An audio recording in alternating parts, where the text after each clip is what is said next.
El aire en las entrañas de la Ciudad de México es espeso, una mezcla de metal, humedad y el fantasma de millones de historias anónimas.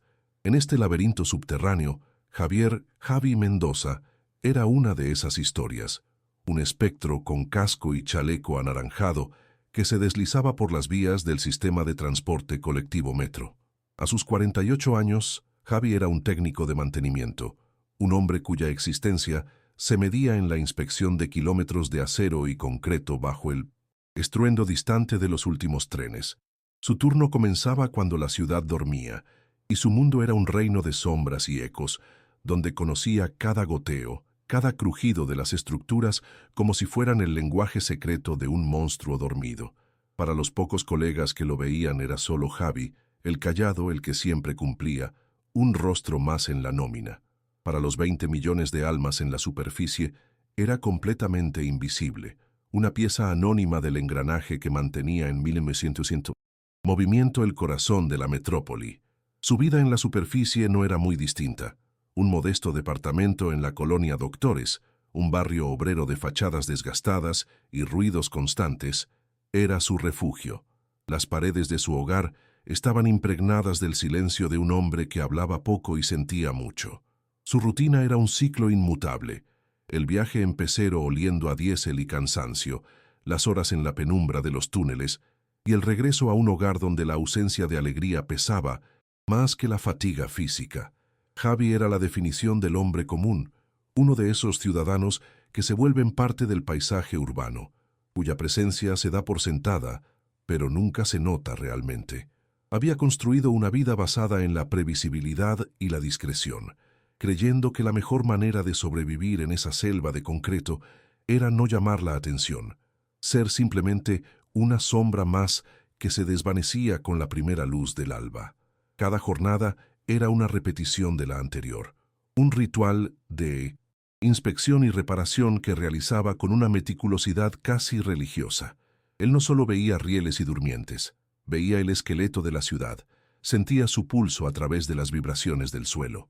Este conocimiento íntimo del subsuelo era su único dominio, un mapa tridimensional grabado en su mente, lleno de pasajes de servicio olvidados, estaciones fantasma y ductos de drenaje que se retorcían como serpientes bajo el asfalto. Era un experto en un mundo que nadie más quería ver, un guardián de las profundidades cuya única recompensa era ver salir el sol sabiendo que, gracias a él, la ciudad seguiría funcionando un día más. Esa predictibilidad, esa monotonía, era su armadura contra el caos del mundo exterior, un mundo que, sin que él lo supiera, estaba a punto de derrumbarse sobre él con la fuerza de un tren descarrilado. La razón de su existencia, el motor que lo impulsaba a descender a la oscuridad cada noche, tenía un nombre: Mateo. Su hijo de 12 años, su único hijo, luchaba contra una leucemia tan rara como agresiva. El diagnóstico había caído sobre su vida como una losa de concreto, aplastando cualquier sueño o esperanza que Javi hubiera albergado. Los médicos habían sido claros. La única oportunidad era un tratamiento experimental en el extranjero, una serie de procedimientos no cubiertos por ningún seguro y cuyo costo ascendía a una cifra astronómica, una cantidad que un obrero del metro no podría juntar ni en 10 vidas de trabajo ininterrumpido. La imagen de Mateo, cada día más pálido y frágil en la cama de un hospital público, era una tortura constante, un recordatorio perpetuo de su impotencia. Para conseguir los primeros pagos, Javi había vendido todo lo que poseía de valor: el viejo Tsuru familiar, las pocas joyas de su difunta esposa, hasta los muebles que llenaban su pequeño departamento. Cuando eso no fue suficiente, cometió el error de su vida: pedir dinero prestado a agiotistas de la colonia, hombres de sonrisas falsas y ojos fríos que él sabía estaban conectados con los grupos criminales que controlaban el barrio. Ahora, las amenazas veladas se habían convertido en visitas nocturnas, en recordatorios de que la deuda crecía con intereses impagables. La vida de Mateo se había convertido en un cronómetro que avanzaba sin piedad, y cada tic-tac resonaba en la mente de Javi como el martillo de un juez dictando una sentencia inevitable. El tiempo se agotaba, y con él, la esperanza. El peso del mundo recaía sobre sus hombros cada vez que se ponía el uniforme. La desesperación era un sabor amargo en su boca, una presión en el pecho que dificultaba la respiración. Mientras la ciudad roncaba sobre su cabeza, él caminaba por los túneles, sintiéndose el hombre más solo del universo, atrapado entre la certeza de la enfermedad de su hijo y la creciente amenaza de los criminales a los que les debía. Su motivación era pura, innegociable: salvar a Mateo. Ese amor paternal era lo único que lo mantenía en pie, pero también era la vulnerabilidad que lo estaba destrozando por dentro. Estaba dispuesto a hacer cualquier cosa, a sacrificarlo todo, pero no sabía cómo.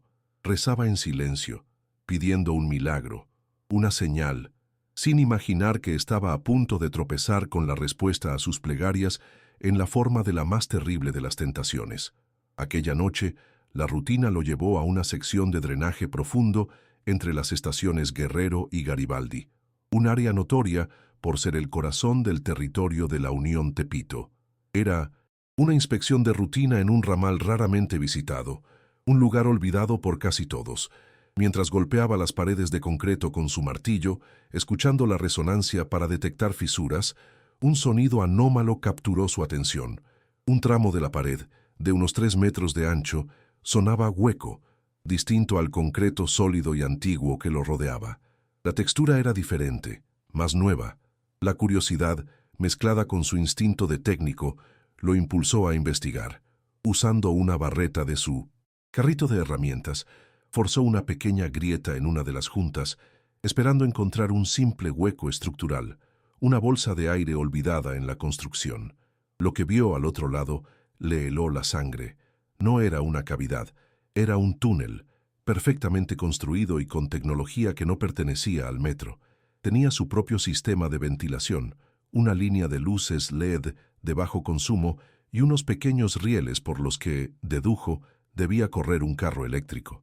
El pasadizo conectaba el sistema de drenaje del metro directamente con lo que parecía ser el sótano de una bodega en la superficie, en el corazón de Tepito. El aire estaba cargado de un olor a ozono y tierra removida. Avanzó unos pasos, con el corazón martillándole en el pecho, y entonces lo vio. Apiladas contra una pared, había varias maletas de lona de tipo militar. Una de ellas estaba abierta, como si la hubieran dejado con prisa, revelando fajos y fajos de billetes de 500 pesos, perfectamente empaquetados. Javi se quedó paralizado, una estatua de sudor y miedo. Aquel lugar era una arteria del cartel, una vena abierta que bombeaba dinero y mercancía bajo las narices de toda la ciudad. Contó las maletas, 12. Hizo un cálculo rápido y mental, basado en el contenido de la que estaba abierta. La cifra le quitó el aliento. Alrededor de 60 millones de pesos. 3 millones de dólares. El lugar estaba completamente vacío, en un silencio sepulcral. Comprendió que había tropezado con una ventana de domicilio. Oportunidad increíblemente estrecha y mortal, un punto de transferencia entre un cargamento y otro. Estaba parado sobre el tesoro del diablo, y el diablo podía regresar en cualquier segundo. El instinto le gritaba que corriera, que olvidara lo que había visto, que sellara la grieta y desapareciera. Pero entonces, como una aparición, el rostro de Mateo llenó su mente, pálido, con los ojos cerrados, conectado a máquinas que pitaban con una monotonía aterradora.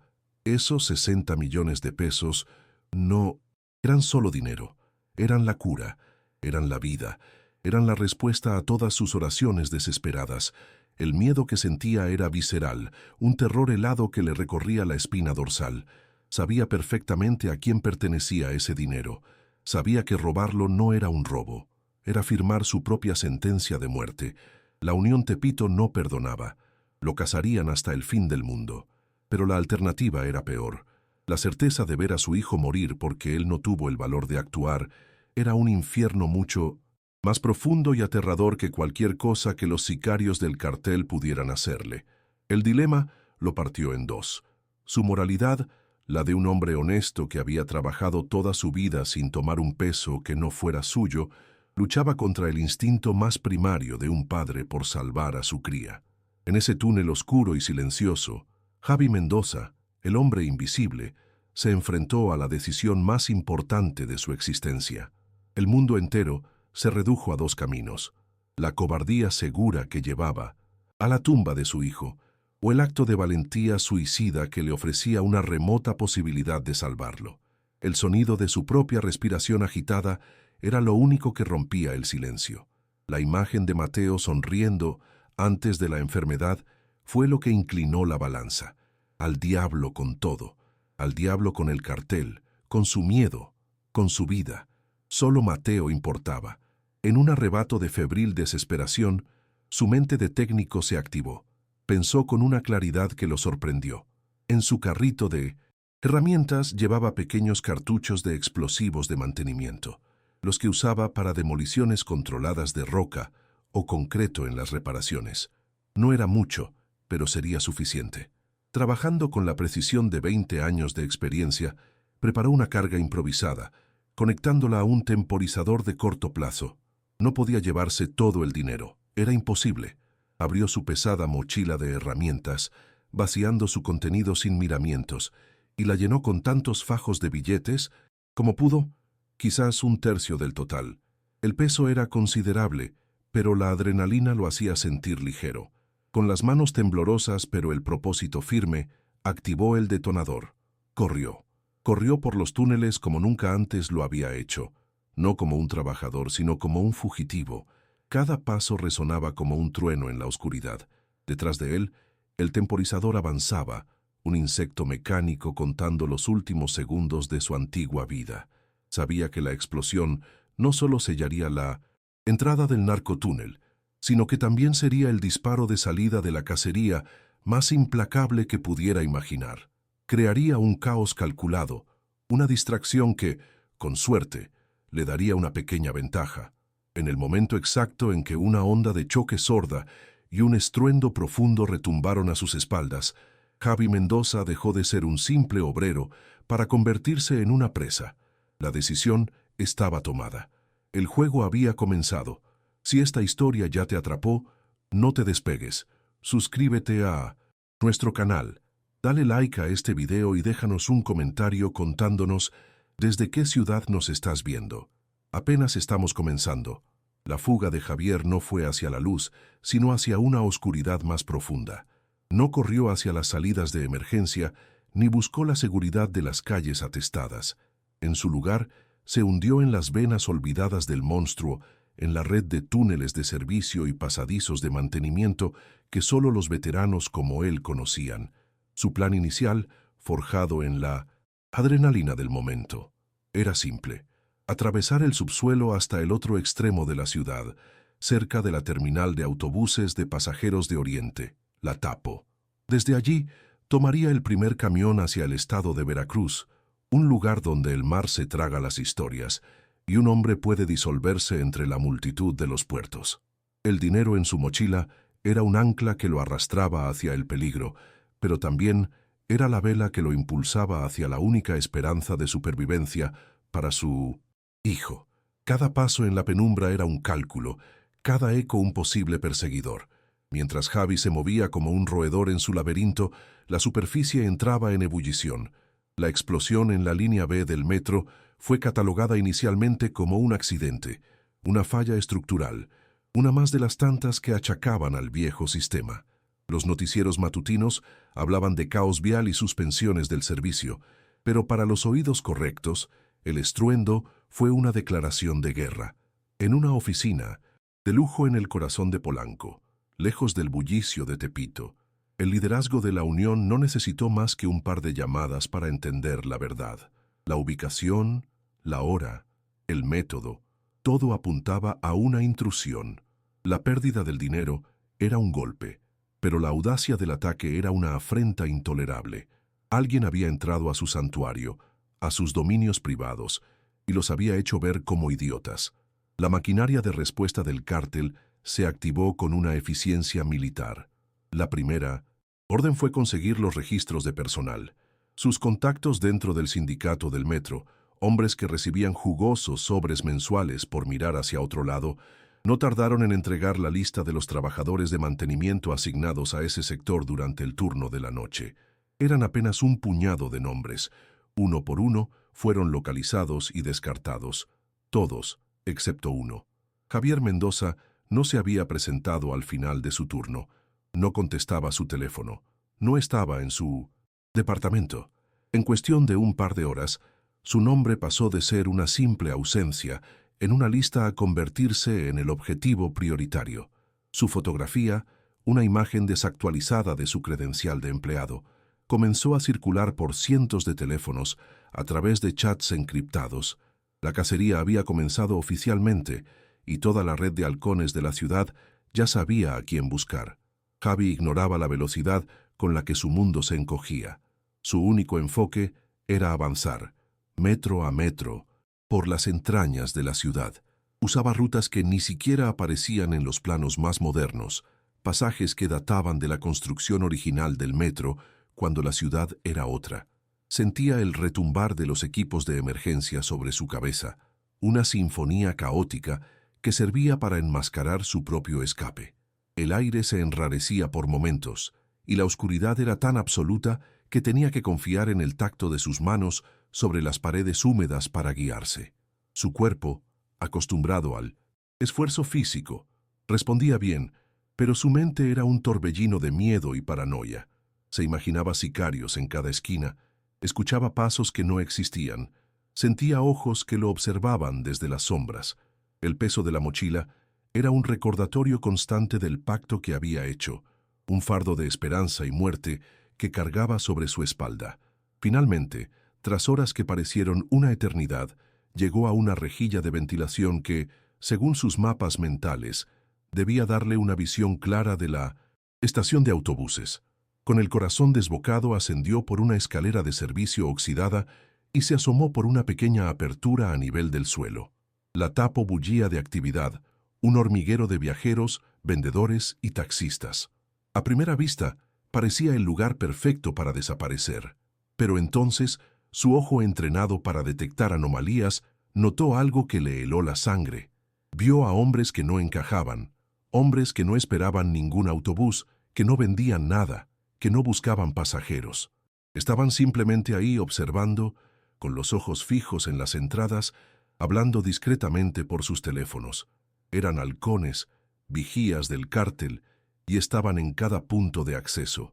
Su terror se convirtió en pánico cuando vio a uno de ellos mirar directamente la pantalla de su celular. A pesar de la distancia, Javi pudo reconocer su propio rostro en esa pantalla brillante. Lo tenían, sabían quién era y lo estaban esperando. La ciudad ya no era un lugar para esconderse. Se había convertido en una jaula a cielo abierto. Cada cámara de seguridad, cada taxista, cada vendedor ambulante era un posible enemigo, un par de ojos que trabajaba para el cártel. El plan de Veracruz se desvaneció como humo. Huir de la ciudad era imposible. Se dio cuenta, con una claridad brutal, de que el enemigo al que se enfrentaba no era una simple banda de matones de barrio. Eran una organización sofisticada, con recursos, con alcance, con un control sobre la ciudad que él nunca había imaginado. Estaba solo, casado y atrapado en el corazón del territorio enemigo. Retrocedió hacia la oscuridad de los túneles, sintiendo el sabor metálico del pánico en su boca. Necesitaba ayuda. Necesitaba un fantasma, alguien tan invisible como él, pero con un conocimiento distinto de la ciudad. Y solo había una persona en el mundo que encajaba en esa descripción. Su mente viajó años atrás, a un antiguo colega, un hombre que le había enseñado muchos de los secretos de los túneles, Eliseo, a quien todos apodaban el fantasma. Eliseo había sido un maestro, un mentor, pero lo despidieron injustamente después de denunciar una red de corrupción dentro del sindicato. Desde entonces, vivía como un recluso en un barrio periférico del Estado de México, amargado, desconfiado y lleno de rencor contra el sistema que lo había desechado. Era un recurso desesperado, un tiro al aire, pero era el único que tenía. Llegar hasta Eliseo fue una odisea. Javi tuvo que usar rutas que nunca antes había transitado, combinando tramos de túneles con salidas a canales de aguas negras y cruces por zonas industriales abandonadas. Cada paso en la superficie era un riesgo calculado, moviéndose solo en la penumbra del amanecer. Finalmente, llegó a la pequeña casa de Eliseo, una fortaleza improvisada con rejas en las ventanas y una apariencia de abandono. Tocó la puerta con un código que solo ellos conocían, una vieja secuencia de golpes de sus días de trabajo. La puerta se abrió apenas una rendija, revelando los ojos suspicaces y envejecidos del fantasma. Eliseo lo reconoció al instante, y su rostro pasó de la sorpresa a la hostilidad. No quería problemas. Su vida de exiliado era lo único que le quedaba. Javi, con la voz entrecortada por el cansancio y la desesperación, le contó todo. No ocultó nada. La enfermedad de Mateo, el descubrimiento del túnel, el robo, la cacería. Le mostró una parte del dinero como prueba. Eliseo escuchó en silencio, con el rostro impasible. Por un momento, Javi pensó que lo echaría, que lo entregaría, pero cuando mencionó que el dinero era de la Unión Tepito y que el cártel estaba usando a sus contactos en el sindicato para cazarlo, vio un destello en los ojos de su viejo amigo. Era el brillo del viejo rencor, de una herida que nunca había sanado. Ayudar a Javi no era solo ayudar a un viejo colega, era una oportunidad de devolverle una pequeña parte del golpe al sistema corrupto que le había arruinado la vida. La Unión, el sindicato, para Eliseo, eran dos cabezas, de la misma hidra. «Entra», dijo finalmente Eliseo abriendo la puerta por completo. «Pero que te quede claro, chamaco, me estás metiendo en un pedo del que probablemente no salgamos vivos». El interior de la casa era un búnker, un taller lleno de viejos mapas del metro, radios de onda corta y herramientas. Eliseo, el fantasma, no solo se había escondido, se había preparado. Le ofreció a Javi un escondite seguro en un sótano oculto y, más importante, le dio información crucial. Le explicó cómo se movían los halcones, sus códigos, sus horarios. Le habló de las zonas calientes que debía evitar y de las zonas frías, los pocos puntos ciegos que aún quedaban en la vigilancia del cártel. Eliseo se convirtió en su estratega, su único ojo en el mundo exterior, el director de orquesta de su sinfonía de supervivencia. El sótano de Eliseo era seguro, pero no podía ser una solución permanente. Necesitaban un nuevo plan, un lugar donde Javi pudiera mezclarse, desaparecer a plena vista. Eliseo, él le sugirió Iztapalapa, con sus millones de habitantes, su densidad laberíntica y sus comunidades cerradas y desconfiadas de los extraños, era la selva perfecta para esconderse. «Allá adentro», le dijo Eliseo, «ni el diablo te encuentra si la gente del barrio no quiere». Le dio un contacto, una dirección y una advertencia. «No confíes en nadie, pero aprende a hacer que la gente confíe en ti». Javi entendió que no podía llegar como un fugitivo pidiendo ayuda. Tenía que llegar ofreciendo algo, tejiendo lazos, convirtiéndose en parte del tejido social antes de que el cártel pudiera siquiera pensar en buscarlo allí. Javi se adentró en el mar de gente de Iztapalapa. El barrio era un personaje en sí mismo, un laberinto de calles sin pavimentar, casas a medio construir y una red eléctrica que parecía una telaraña caótica. El aire estaba lleno de los olores de la comida callejera y el sonido de la cumbia que se escapaba de cada ventana.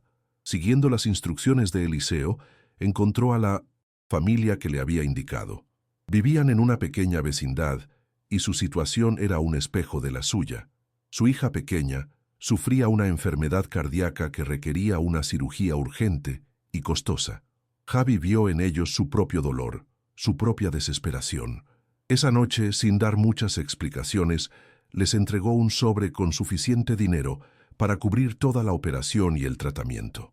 No se presentó como un santo, sino como alguien que entendía, alguien que había sido bendecido y quería compartirlo. La familia, abrumada y agradecida, no hizo preguntas. En un lugar donde la ayuda rara vez llega, un acto de generosidad tan desinteresado crea un lazo más fuerte que la sangre. Le ofrecieron un pequeño cuarto en la parte trasera de su vivienda, un lugar humilde pero seguro. Le dieron comida, ropa y, lo más importante, le dieron su silencio. Se convirtió en el primo de Toluca, un pariente lejano que había venido a la ciudad a buscar trabajo. La comunidad, al ver cómo había ayudado a uno de los suyos, lo aceptó con una mezcla de respeto y curiosidad. Pero nadie se atrevió a cruzar la línea de la discreción. Javi, por primera vez en días, pudo respirar. Se había rodeado de un escudo humano, una barrera de lealtad silenciosa forjada a partir de una tragedia compartida. Desde su nuevo refugio, con Eliseo como su único enlace con el exterior, Javi comenzó a planificar su siguiente movimiento. El objetivo seguía siendo el mismo: pagar el tratamiento de Mateo y luego desaparecer, con él y su familia. Empezó a usar pequeñas cantidades de dinero, canalizadas a través de la familia que lo acogía, para comprar cosas de primera necesidad y para enviar discretamente fondos a una cuenta que su esposa podría usar. Pero la aparente calma era una ilusión. En su cuartel general, el liderazgo de la Unión Tepito estaba cada vez más frustrado.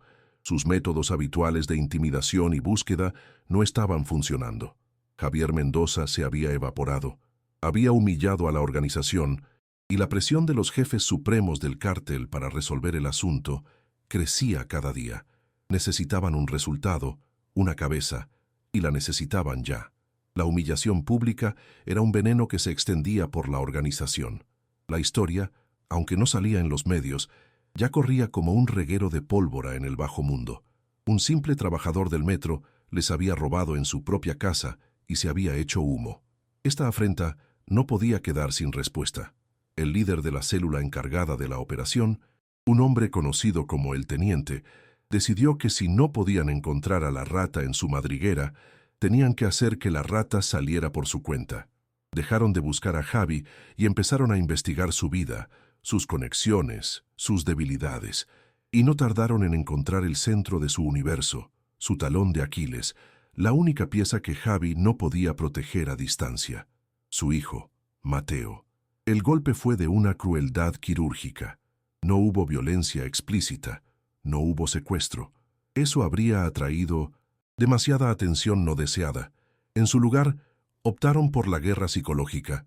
Una noche, una enfermera del turno del hospital público donde Mateo estaba internado fue interceptada.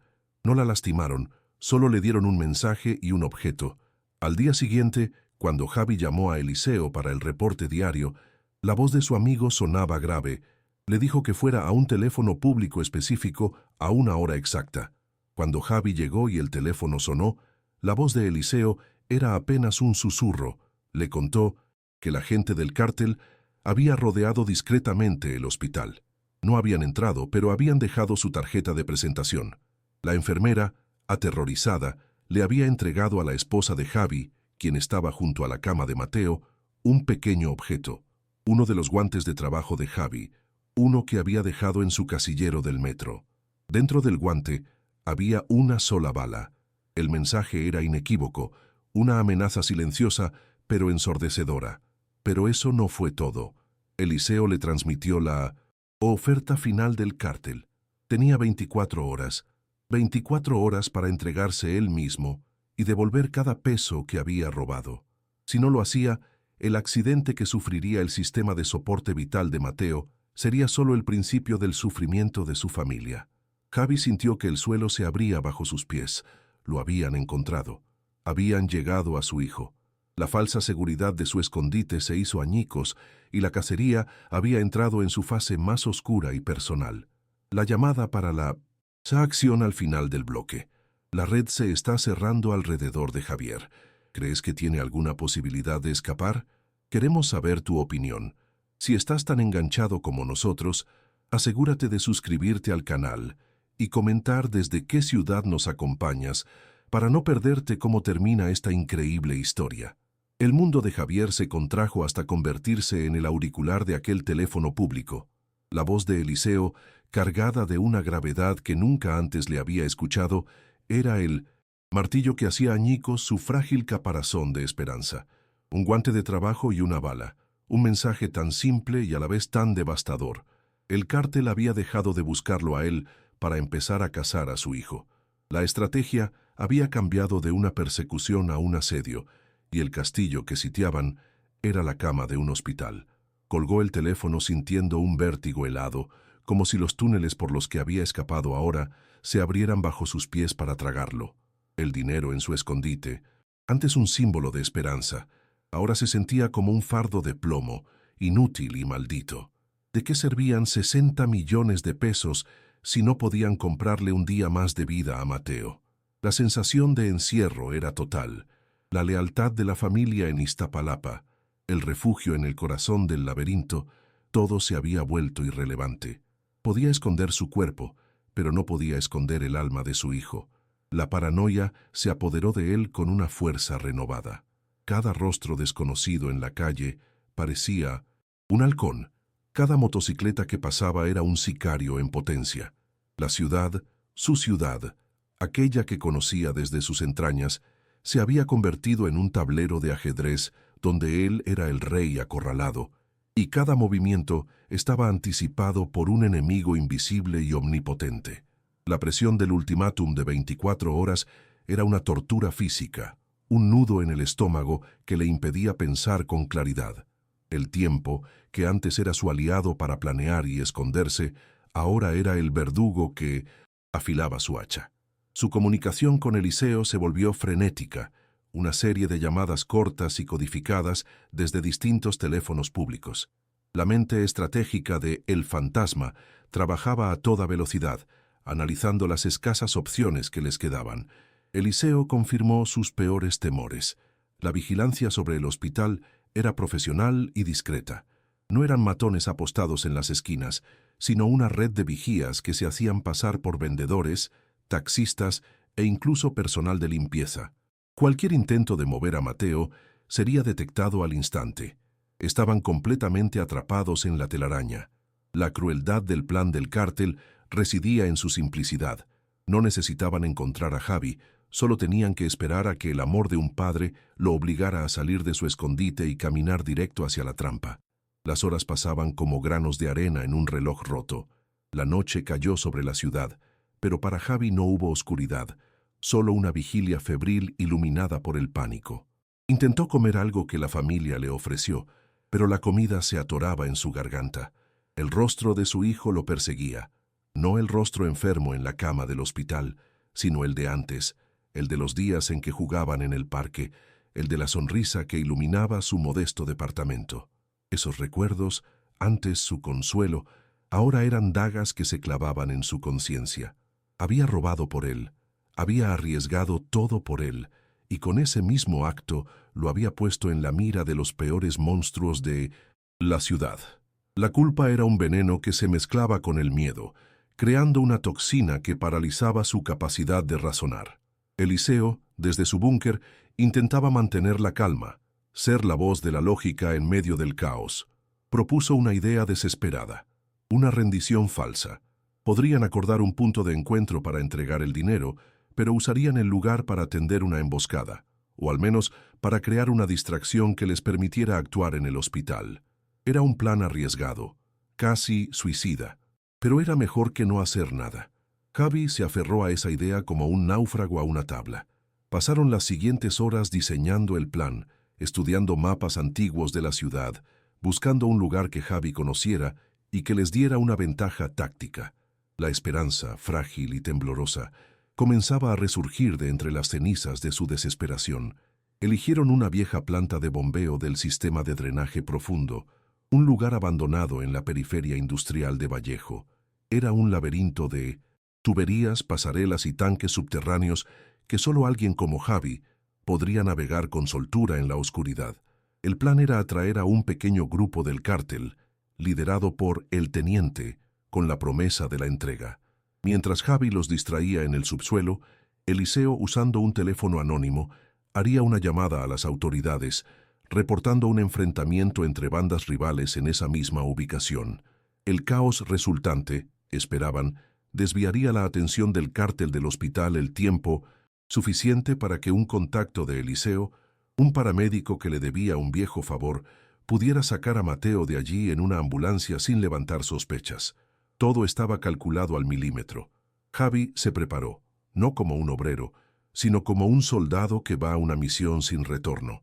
Guardó una parte del dinero en una maleta como cebo y se equipó con las herramientas que le quedaban, que en la oscuridad del subsuelo podrían convertirse en armas improvisadas. Se despidió de la familia que lo había acogido con un simple gracias, una palabra que no alcanzaba a expresar la gratitud que sentía. Mientras se dirigía al punto de encuentro, moviéndose de nuevo por las sombras, una extraña calma lo invadió. El miedo seguía ahí, pero ahora estaba cubierto por una capa de determinación helada. Ya no se trataba de escapar, se trataba de contraatacar, de morder la mano que pretendía estrangularlo.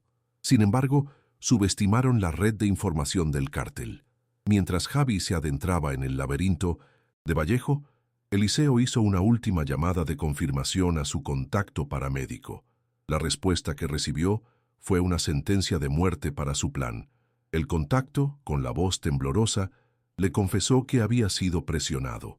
Alguien del cártel, un infiltrado en los servicios de emergencia, había detectado la extraña solicitud de traslado y lo había interrogado.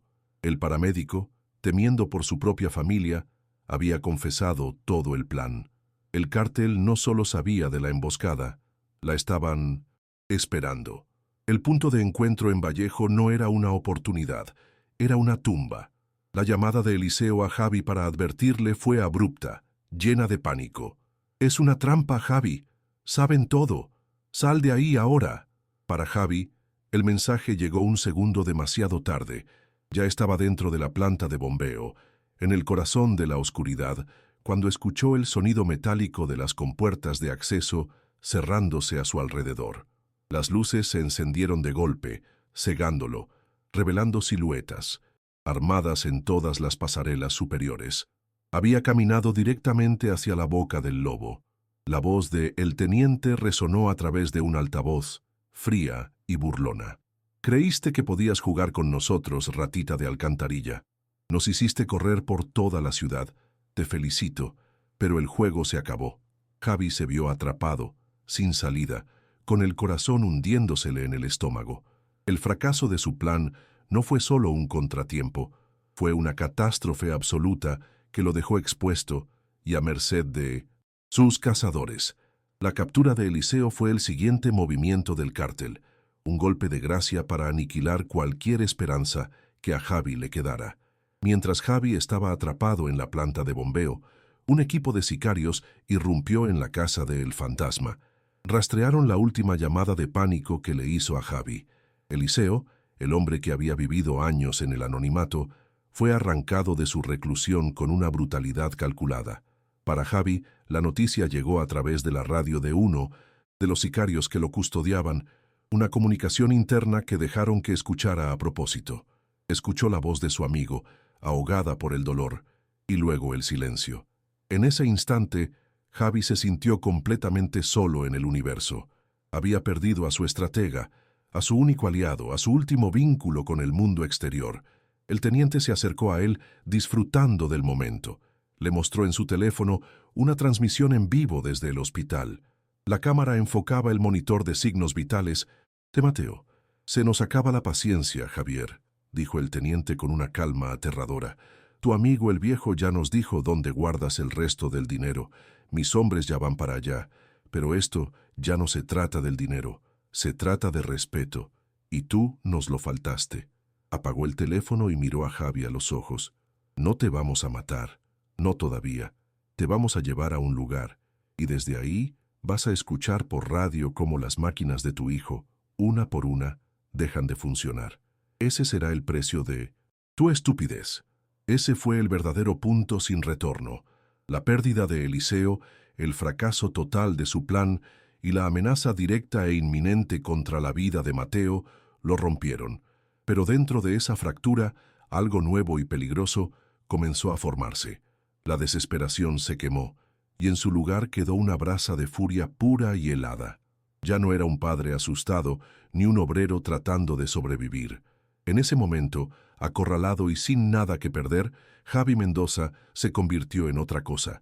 Se convirtió en un hombre que ya no luchaba por escapar, sino por destruir a quienes le habían quitado todo. Sabía que no saldría vivo de esa, pero juró por lo más sagrado que no caería solo. La cacería se había terminado. Ahora comenzaría la guerra. La tensión está al máximo y el tiempo se acaba. ¿Qué harías en el lugar de Javier? Déjanos tu teoría en los comentarios. Y si quieres ser el primero en saber cómo termina este enfrentamiento, suscríbete ahora mismo y activa las notificaciones. No te querrás perder el final. La rendición no era una opción, Era una sentencia. Mientras los sicarios lo arrastraban fuera de la planta de bombeo y lo metían a empujones en una camioneta sin ventanas, la mente de Javi trabajaba con una febril lucidez nacida de la furia. Escuchaba sus radios, sus planes. Lo llevaban a un punto de encuentro antes de su destino final, un lugar aislado para que el jefe diera el visto bueno a la ejecución. El lugar elegido era El Caracol, una antigua planta de procesamiento de sal, abandonada en los lechos secos del lago de Texcoco. Un golpe de suerte en medio del desastre. Javi conocía ese lugar por los viejos mapas de ingeniería. Era una ruina inestable y peligrosa, un laberinto perfecto. Ahora solo necesitaba una oportunidad, una sola grieta en la armadura de sus captores para poder elegir él el campo de batalla. Durante el trayecto, Javi se concentró, no en su miedo, sino en el camino. A pesar de la oscuridad de la camioneta, sentía las vibraciones, los giros y los baches del asfalto. Su mapa mental de la ciudad, grabado a fuego durante 20 años, le permitió trazar la ruta. Reconoció cuando pasaban por la avenida Oceanía, cerca del aeropuerto. Sabía que justo debajo de esa sección de la ciudad corrían algunos de los ductos más antiguos y presurizados del drenaje profundo.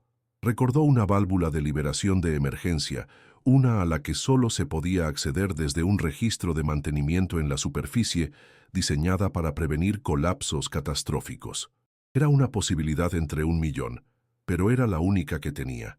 En un movimiento brusco y calculado, se abalanzó contra uno de sus guardias, mordiendo y golpeando con una ferocidad que los tomó por sorpresa. No buscaba vencerlos, solo crear un caos momentáneo dentro del vehículo. La camioneta viró violentamente, el conductor distraído por la conmoción. En esa fracción de segundo, Javi, con las manos aún atadas, usó sus pies para patear la cerradura de la puerta trasera, forzándola con la fuerza de la desesperación. El vehículo, al corregir el rumbo, pasó exactamente sobre la tapa del registro que Javi había visualizado. Sin dudarlo, se lanzó fuera de la camioneta en movimiento. El impacto contra el asfalto fue brutal. Le arrancó el aire y le raspó la piel hasta el hueso, pero la adrenalina era un anestésico poderoso. Rodó y, con un último esfuerzo, golpeó la palanca de liberación de la válvula con sus pies. El resultado fue instantáneo y apocalíptico. Una columna de agua negra y pestilente, impulsada por una presión descomunal, estalló desde el suelo levantando la tapa del registro como si fuera una moneda. El geyser golpeó la parte inferior de la camioneta, que ya frenaba en seco, haciéndola patinar y casi volcar. El caos fue total. Otros autos chocaron, las alarmas sonaron y en medio de la confusión, Javi, malherido y cojeando, se escabulló entre las sombras de la noche, desapareciendo en la red de callejones industriales. Había logrado escapar, pero ahora era una presa herida en campo abierto, y el Caracol había pasado de ser su destino como prisionero a convertirse en su única esperanza como cazador. Llegó a la estructura abandonada antes que ellos, movido por una reserva de energía que no sabía que poseía. El Caracol, con su forma espiral ascendente, se erguía en la noche como el esqueleto de una bestia prehistórica. El aire salino y el olor a decadencia química impregnaban el ambiente. Javi no perdió un segundo. A pesar del dolor punzante en sus costillas y su pierna, se puso a trabajar, usando los pocos cartuchos de explosivos que había guardado en los bolsillos de su chaleco, y su ingenio de técnico convirtió la ruina industrial en una trampa mortal. Colocó cargas en puntos estructurales clave, debilitó pasarelas oxidadas y esparció el polvo fino e inflamable de nitrato acumulado durante décadas en lugares estratégicos. Estaba convirtiendo la tumba que le habían preparado en un arma. Cuando el teniente y sus hombres llegaron, lo hicieron con rabia y exceso de confianza. Creían que perseguían a un animal herido y acorralado. No podían imaginar que el animal les había tendido una trampa. Entraron en la estructura, esparciéndose para cubrir las posibles rutas de escape. El juego del gato y el ratón había comenzado, pero en este laberinto, el ratón conocía cada grieta y cada eco. Javi usó la extraña acústica del lugar a su favor, lanzando trozos de metal para crear sonidos que los atrajeran a zonas específicas, separándolos, aislándolos en la oscuridad. El primer sicario cayó sin hacer ruido, al pisar una pasarela que Javi había saboteado, precipitándose al vacío. El pánico comenzó a extenderse entre ellos, un veneno invisible en el aire salino. El enfrentamiento culminó en el centro de la espiral. Javi, usando el último de sus recursos, atrajo a el teniente y a los sicarios restantes a una gran sala de procesamiento. La única luz provenía de sus linternas, creando sombras danzantes que aumentaban la tensión. «Se acabó, Mendoza», gritó el teniente. «Puedes correr, pero no te puedes esconder». Fue entonces cuando, desde las sombras de arriba, Javi dejó caer una bengala de emergencia que llevaba consigo. La luz incandescente no solo iluminó la estancia, sino que encendió el polvo de nitrato suspendido en el aire. La deflagración fue masiva, una bola de fuego que rugió a través de la sala, provocando una reacción en cadena con las otras cargas que Javi había plantado. La estructura entera del caracol se estremeció y comenzó a colapsar sobre sí misma. En medio del infierno de fuego, polvo y concreto que se derrumbaba, las sirenas comenzaron a aullar en la distancia. Eliseo, antes de ser capturado, como un último acto de un gran maestro de ajedrez, había activado una contingencia, un mensaje programado que se envió a un contacto en la Policía Federal, alertando de una guerra territorial en esa ubicación exacta. La llegada de las autoridades sumió la escena en un caos aún mayor, forzando a los sicarios supervivientes a elegir entre enfrentarse a la policía o intentar escapar del infierno que se derrumbaba. En esa confusión, Javi, cubierto de polvo y sangre, se arrastró por un antiguo ducto de drenaje que había localizado en los planos, una ruta de escape que solo él conocía, y se deslizó hacia la noche, dejando atrás la destrucción y los gritos. Javier Mendoza escapó, pero el hombre que salió por ese ducto ya no era el mismo que había entrado. Estaba roto, física y espiritualmente. Había perdido casi todo el dinero restante en la explosión, y la parte de él que era un simple obrero, un padre de familia, había muerto en el fuego de El Caracol. Las noticias al día siguiente hablaron de un violento enfrentamiento entre cárteles. El teniente fue encontrado entre los escombros, gravemente herido y capturado por las autoridades. La operación descabezó a esa célula de la Unión, sumiendo a la organización en un caos interno que, por un tiempo, les haría olvidar la venganza. Oficialmente, entre los cuerpos no identificados, se encontraba el de un trabajador del metro, Javier Mendoza, declarado muerto en el cumplimiento de su deber al ser atrapado en el fuego cruzado. El precio de la supervivencia fue absoluto, su propia existencia. Eliseo, liberado por la policía y convertido en testigo protegido, usó sus últimos contactos y favores para hacer un último milagro. Creó una nueva identidad para Javi, una para su esposa y una para Mateo. Desde un lugar seguro, Javi observó cómo los fondos anónimos, la pequeña parte del dinero que Eliseo había logrado asegurar, llegaban a una fundación de fachada que pagaba el tratamiento de su hijo. Había ganado la guerra, pero el costo había sido su nombre, su rostro, su historia, su vida entera. Se convirtió en un fantasma, un espectro condenado a observar desde las sombras la vida que había salvado. Años después, en un pequeño y polvoriento pueblo del sur de México, un hombre llamado Miguel ve a su hijo adolescente, sano y fuerte, correr tras un balón de fútbol. Lleva una vida sencilla, anónima, trabajando como mecánico.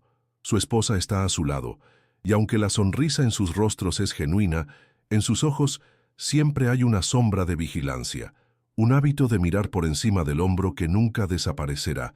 Están juntos, están a salvo. Mateo nunca supo la historia completa, solo que su padre hizo un gran sacrificio para salvarlo. El problema financiero se resolvió, pero la cicatriz de lo que se perdió es un mapa que solo Miguel, antes Javi, puede leer en su propia alma. Y en la Ciudad de México, la historia de Javier Mendoza se disolvió en el tiempo, pero su leyenda nació en la oscuridad. Entre los trabajadores de los túneles del metro, se susurra la historia del hombre topo, el obrero silencioso que encontró la puerta del infierno y decidió dinamitarla. En los callejones de Tepito, los viejos cuentan en voz baja el cuento del espectro que surgió de las alcantarillas, desafió al cártel en su propio terreno y se desvaneció, dejando tras de sí solo un rastro de millones de pesos convertidos en humo y una ruina humeante. La crónica de Javier Mendoza se convirtió en un mito, un recordatorio sombrío de que hasta el hombre más común, el más invisible, puede convertirse en una fuerza de la naturaleza cuando le quitan todo lo que ama.